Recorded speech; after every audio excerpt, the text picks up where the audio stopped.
Hello everyone and welcome to this week's After Effects ExtendScript tutorial. In this one I'm going to show you how to make an auto keyframer script, which will essentially take anything that you select, any property, and every time you move the mouse and move it back into the script, it's going to set a keyframe. So what we're going to essentially do is use an event listener to look for whenever they do a certain thing, in this case hover over or leave the UI, and then it will create an automatic keyframe for any of the properties they have selected.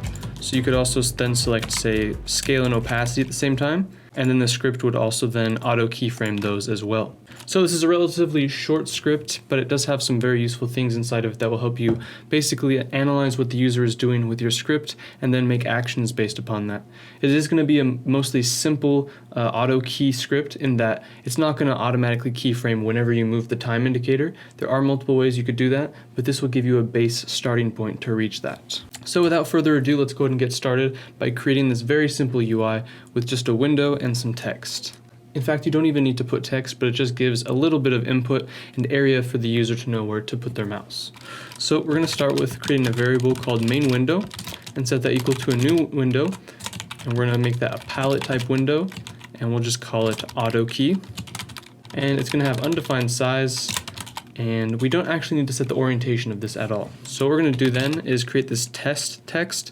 So I'll just say text is equal to our main window.add. I'm going to add some static text, undefined size, and we can just say test.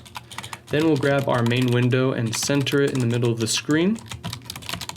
And I'll also grab my main window and show it. So now we have the basic script UI created. In fact, we could probably empty this string and have an empty window in there. So now all we need to do is do some checks to see if they have a layer selected and some properties to auto keyframe. We're also going to need to track the time.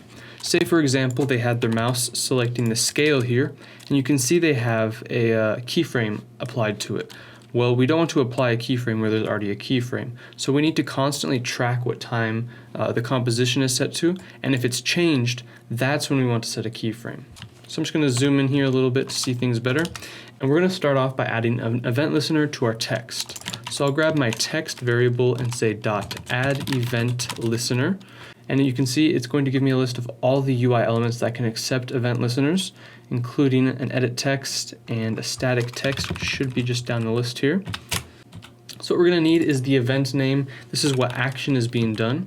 And this needs to be in the string format. And in our case, we're going to look for mouse moves. Anytime the mouse moves inside of the text, then we need to track for that. The handler is the name of the function we're going to be running. So I'll just call it keyframe click. And we don't need to give it the parentheses as well. And then we need to give it the capture phase, which is a true or false bool. And what it basically says is if there are other elements within or parented to this text element, they're going to be either included or not included in the event listener. In our case, we're just going to say false. And now we need to create a function called keyframe click. So we'll say function keyframe click.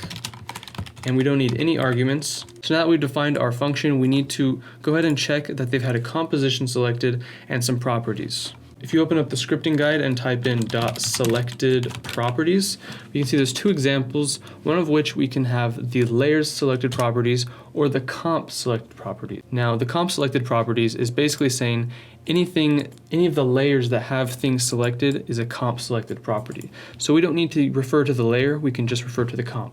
So first we're going to say if app.project.activeItem is equal to null if there's no active item, or if app.project.activeItem is an instance of a comp item.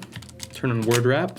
And I'm inverting this logic by adding a exclamation mark to the beginning, so we're checking if it's not a comp item. Then we want to tell the user, please select a composition.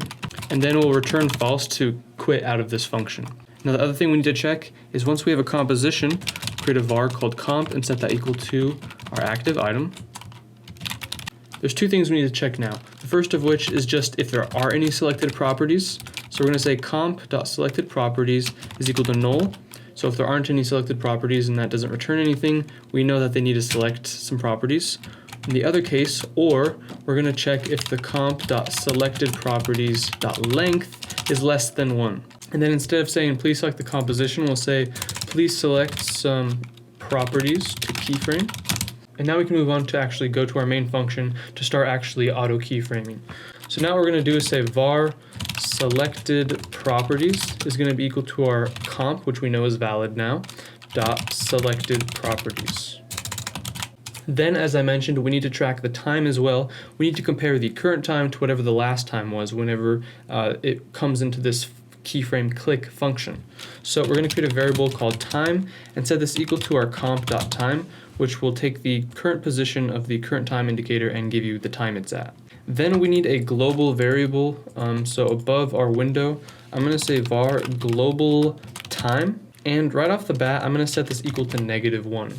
That might be strange, but the reason we're going to do that is because the first time when we compare global time and time, we want them to be different. So we're just going to set it to a number that it can't be. There's no way that they're going to have the time indicator at -1, or most likely they won't. So then we're going to have an if statement to check if the time has changed. We're going to say if time does not equal global time, then we're going to set the new global time to be time, and then we're going to go into our main function. And our main function is going to be called AutoKeyHere, and we're going to give it our selected properties as well as our time. So once again, we're going to do a few things before we keyframe. We need to make sure they have a composition selected as well as some selected properties like scale or opacity inside of that composition. Then we're going to create a variable for those selected properties so we can use them and keyframe them if required. We're also going to keep track of the time. We're going to have a global time variable, which is going to keep track of everything if we have multiple keyframes. And the current time, called time, is going to be whatever the composition time is at. So every time you move the mouse, it's going to come into this function and tell you the time. So just to show you that this is working, what I'll go ahead and do is say right line time. And now we should get a right line every time it gets to this code. So if I run it, okay, so I don't know why exactly it wasn't working, but I've narrowed it down to one of two things. I went ahead and saved the file to see if that would help, and I went ahead as well as added text into our text UI object, so that way it had something to actually sort of have bounds for the mouse to be moved in. Now if I go ahead and bring back in our right line, I'm going to run the script. And every time I move the mouse inside of it, you can see it's going to start filling the JavaScript console with the current time. And one thing we could do just to get a bit more of a technical display to know exactly what's going on, we can say time is equal to time. We need to add that, not equals. Then duplicate this, and we're going to make this one global time is equal to global time. So now when we go ahead and run it, we don't even need to get to this code that compares time and global time. We can just see it for ourselves. You can see here, for example, the time is equal to 18, the global time is equal to -1. In this case, they're different, so we would want to set a keyframe. But after that, the time is 18.16 and the global time is 18.16, where you don't need a keyframe. So we'll bring back in our AutoKeyHere function that I commented out just during troubleshooting and testing. I'm going to define it down here and say AutoKeyHere. And then we're going to need our props, our properties, and then our key time, which is the time at which we're going to set the keyframe, which is equivalent to our comp.time. Now there's two different cases we're going to come across if we need to keyframe something. Either it's not already keyframed, like in this case here, where it just has a static value.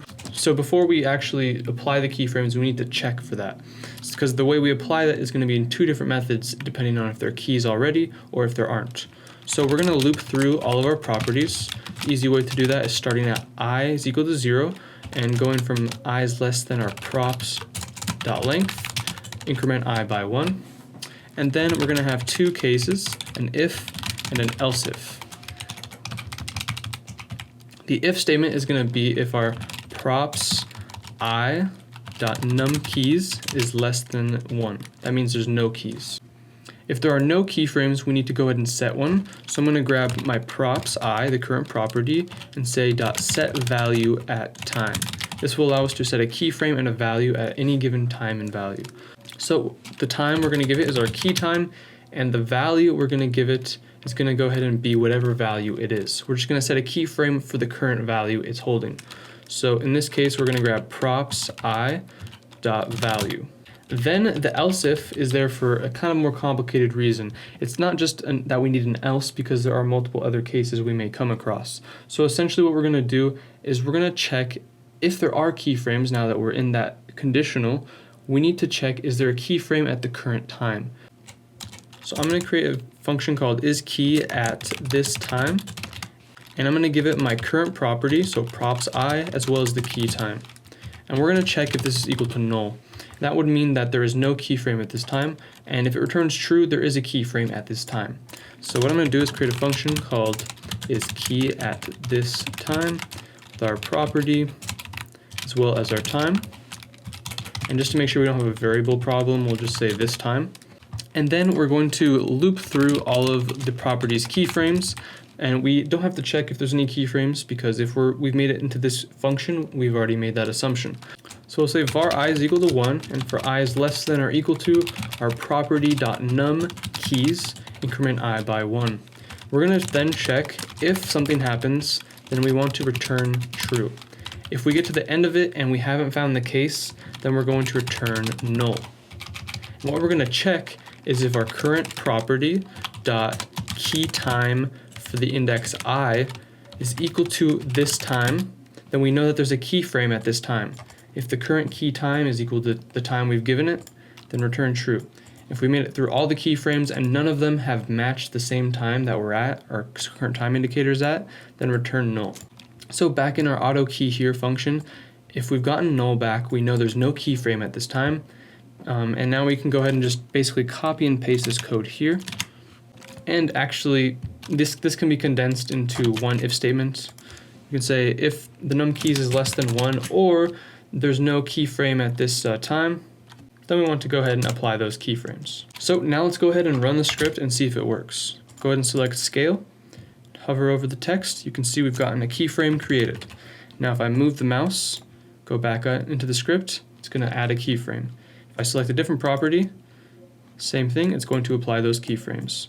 So you can essentially use event listeners to go in and make this more complicated, looking for more things in your UI, and use basically your UI elements as triggers to do things inside of After Effects. Hope you guys enjoyed this video. If you did, be sure to hit the subscribe button down below as well as the bell icon to be notified of new videos coming out twice weekly.